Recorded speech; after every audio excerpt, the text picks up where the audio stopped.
बोलो राधा कृष्ण भगवान की। आज एकादशी है।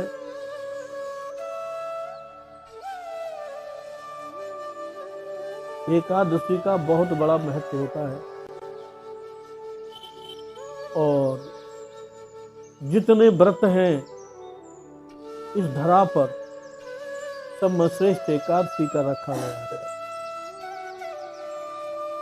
एकादशी का तात्पर्य है कि 10 इंद्रियां एक मन भगवान में मिले,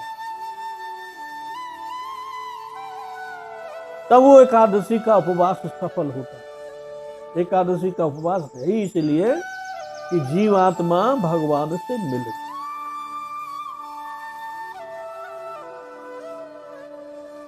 इसी क्रम में भक्त, भक्ति और भगवंत ये तीनों एक है।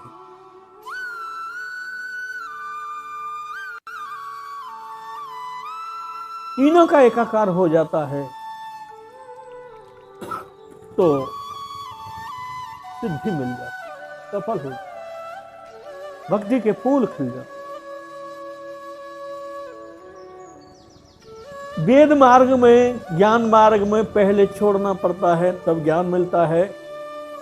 भक्ति मार्ग एक ऐसा है, इसमें छोड़ना पहले नहीं पड़ता है, स्वयं अपने आप छूट जाता है। कहो तो कौन सी विचारधारा अच्छी है? पहले कोई छोड़ेगा तो उसे भय लगेगा। बालक से कोई चीज छुड़ाओ तो रोने लगेगा, लेकिन जो ही वो बालक बड़ा हो जाता है तो उसका वो खिलौना छूट जाता है। उसी प्रकार जब ज्ञान में प्रवेश करते हैं, वेद में प्रवेश करते हैं तो पहले छोड़ना पड़ता है। जो दुख होता है छूट नहीं पाता, लेकिन भक्ति में जब प्रवेश कर जाते हैं तो फिर छोड़ना नहीं पड़ता, स्वयं छूट जाता है। जो स्वयं छूट जाता है उसका दुख नहीं होता, और जो छुड़ाता है उसका दुख होता है। इस धरा पर एक से एक विलक्षण भक्त हुए हैं, जिनकी भक्ति के प्रभाव से भगवान प्रकट हुए। जीता जागता उदाहरण हनुमान जी का है। इन्होंने भक्ति में प्रवेश किया तब ये ग्रस्त में थे, माता थी, पिता थे, राज था, पाठ था, सारा वैभव था, सुख संपत्ति थी। भक्ति में प्रवेश कर लिया तो सब कुछ स्वयं ही छूट गए। फिर हनुमान जी को छोड़ने की जरूरत नहीं पड़ी, हनुमान जी का स्वयं छूट गया। हनुमान जी का बहुत एक प्यारा उदाहरण है, दृष्टांत है कि जब लंका में रावण का युद्ध हुआ, रावण का वध हुआ, राम जी विजयी हुए, तो सीता जी को हनुमान जी लेने के लिए गए। सीता जी आई, राम जी के साथ सीता जी लंका में एक सिंहासन पर बैठी, आसन पर बैठी। उसी समय लोक अपवाद को नष्ट करने के लिए राम जी ने कुछ कड़वे शब्द कहे। सीता जी की परीक्षा के लिए लक्ष्मण जी अग्नि लाए और उसमें प्रवेश किया। लौकिक कलंक, वो माया की सीता जल गई। जो ओरिजिनल सीता थी जानकी जी, वो श्री राम जी के पास बैठी। उसके बाद विभीषण जी आए, हाथ जोड़कर खड़े हुए और कहा, प्रभु लंका आप विजयी हुए हैं, लंका में जो धन है, संपत्ति है, संपदा है, वैभव है, वो सब आपका है, आप जो चाहे सुख कीजिए इसका, और लंका में चलिए बहुत थके हुए हैं, युद्ध हुआ है, कुछ समय विश्राम कीजिए, श्रम दूर हो जाएगा।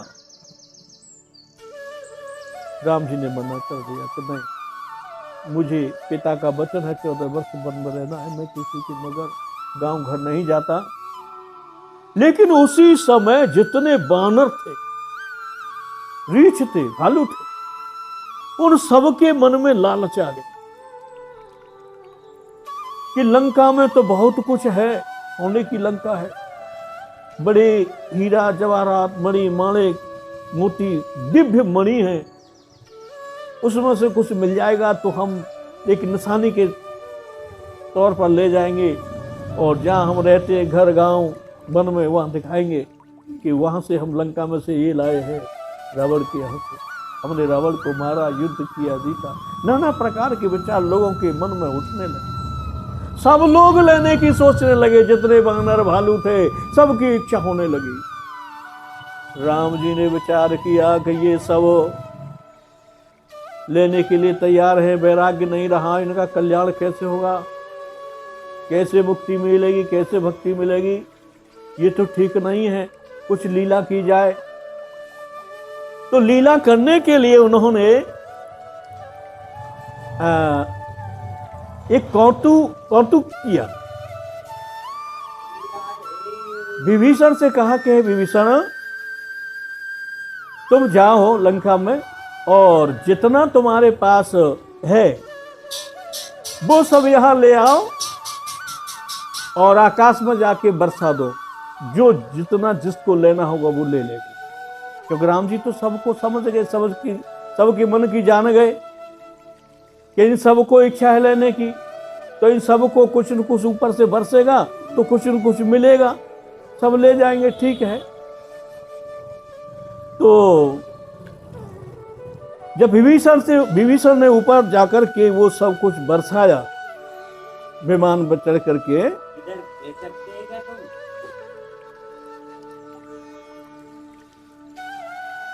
जब वो सब कुछ बरसा दिया तो सब ने लूटपाट शुरू कर दी।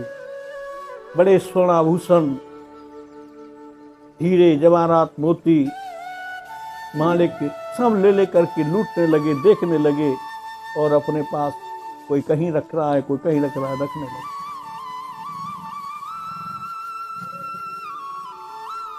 हनुमान जी शांत खड़े हैं, वो कोई लूटपाट नहीं कर रहे हैं।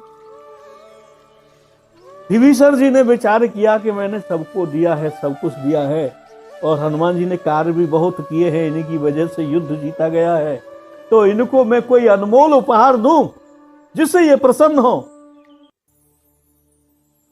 तो विभीषण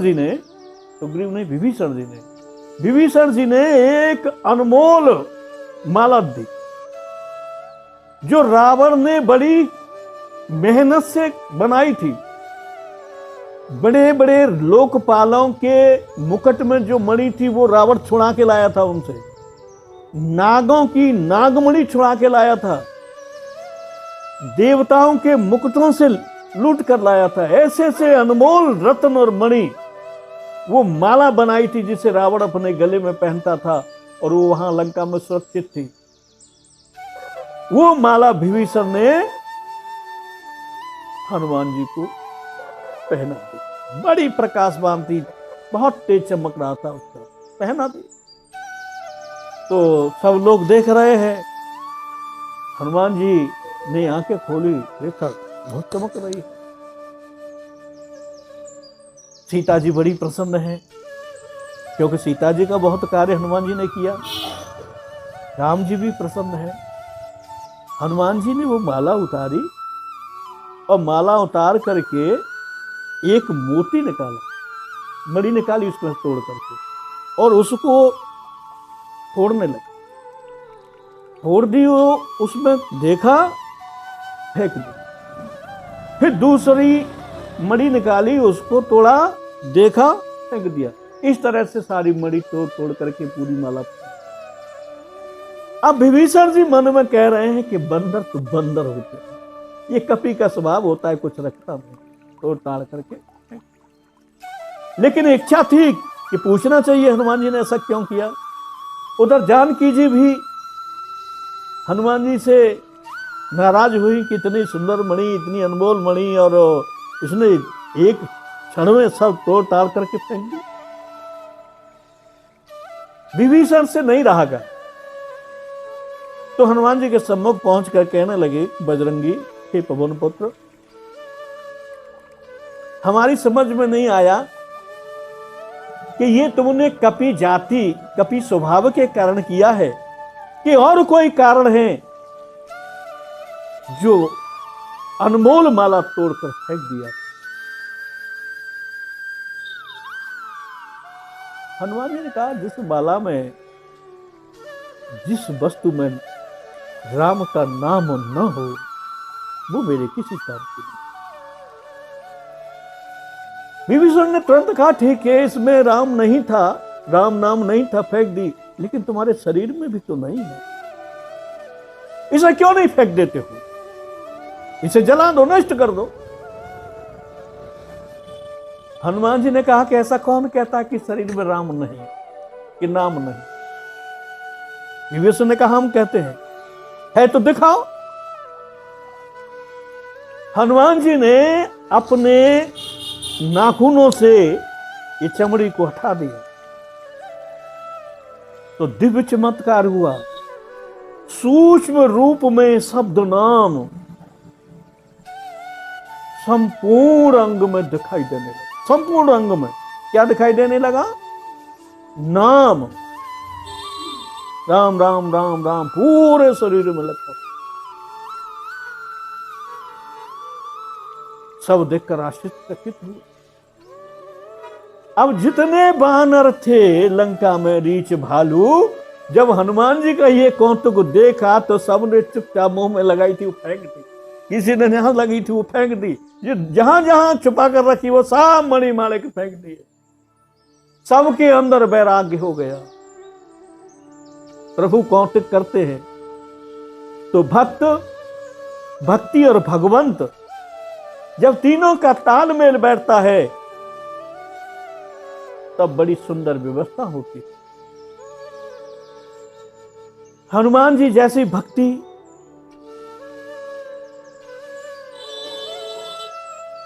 कोई नहीं कर सकता।